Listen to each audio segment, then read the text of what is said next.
Muito bom dia. Hoje a nossa reflexão será no texto de Atos, capítulo 1, do verso 4 ao verso 7. Então acompanhe a leitura do texto, por favor.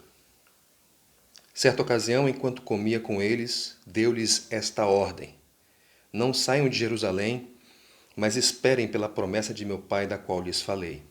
Pois João batizou com água, mas dentro de poucos dias vocês serão batizados com o Espírito Santo. Então os que estavam reunidos lhe perguntaram: Senhor, é neste tempo que vais restaurar o reino a Israel? Ele lhes respondeu: Não lhes compete saber os tempos ou as datas que o Pai estabeleceu pela sua própria autoridade. Na semana passada, no texto anterior, nós vimos que o Senhor Jesus tinha uma agenda. E a agenda basicamente se ocupava de duas ações. Primeiro, demonstrar claramente, sem discussões, de maneira irrefutável, que ele estava vivo. E a outra ação era dar instrução para os seus discípulos naquele período de 40 dias, período compreendido entre a sua ressurreição e a sua ascensão aos céus. Esse texto que eu acabei de ler, ele reflete exatamente essa agenda do Senhor Jesus. O texto diz que ele estava comendo com seus discípulos em alguma ocasião, o que demonstra que ele havia ressurgido dos mortos. E, na sequência, o texto nos indica que o Senhor Jesus dá uma ordem para eles. Ou seja, ele demonstra que ressurgiu dos mortos e dá instruções para os seus discípulos.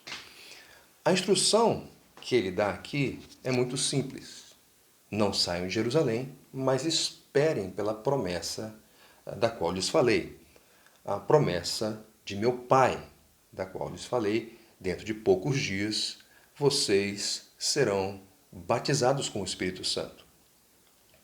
O Senhor Jesus, ao dizer essas palavras, ele acabou despertando as expectativas que os discípulos tinham em relação ao plano de Deus em relação a Israel.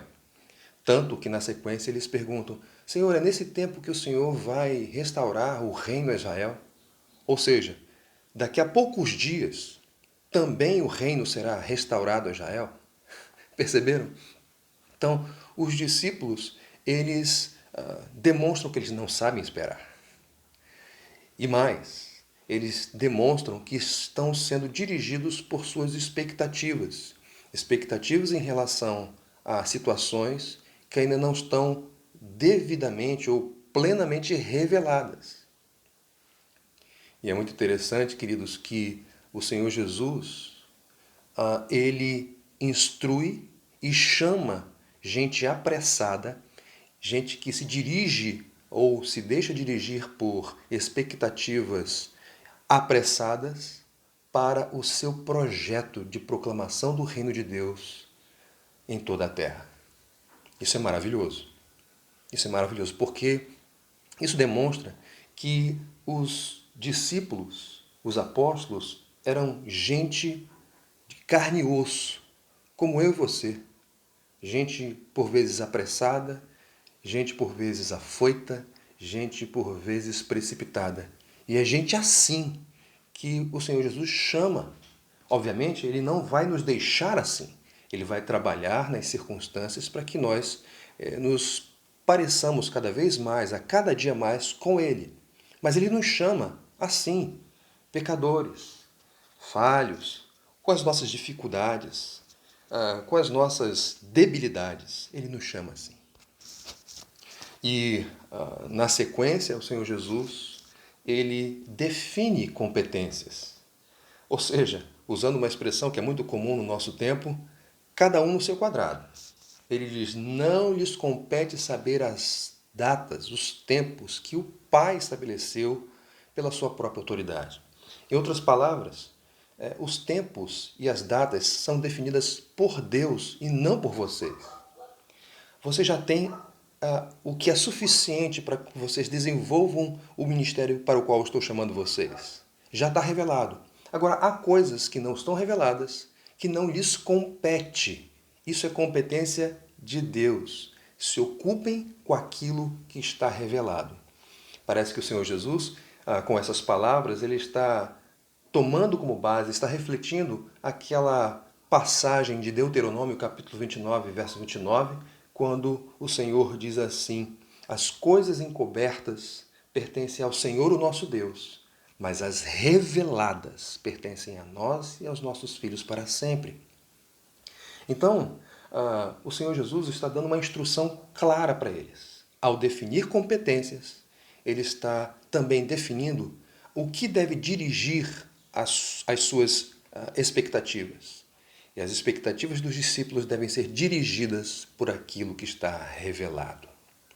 Então, queridos, quando nós refletimos numa passagem como essa, nós podemos aprender algumas coisas. Primeiro, precisamos aprender com Jesus a esperar. O Senhor Jesus, tantas vezes no seu ministério, foi pressionado a fazer isso ou falar aquilo outro numa determinada ocasião, mas não foram poucas as vezes em que ele disse: ainda não é minha hora, ainda não chegou minha hora. Aprenda com Jesus a esperar. Em segundo lugar, construa as suas expectativas não naquilo que pode ser, não em coisas que não lhe competem, mas construa as suas expectativas naquilo que está revelado. O Senhor Jesus já nos deu a sua palavra. Aqui já tem uma agenda muito definida para nós. Então ocupe-se com ela. Construa a sua expectativa naquilo que ele já revelou. E em terceiro e último lugar, seja agradecido, porque Jesus chamou alguém como você, alguém como eu, para participar desse bendito ministério da proclamação do reino de Deus, do Evangelho em toda a terra. Que seja assim, para mim e para você, e que nós nos ocupemos com a competência que Ele nos deu, cada um no seu quadrado. Deus abençoe, tenha uma boa semana.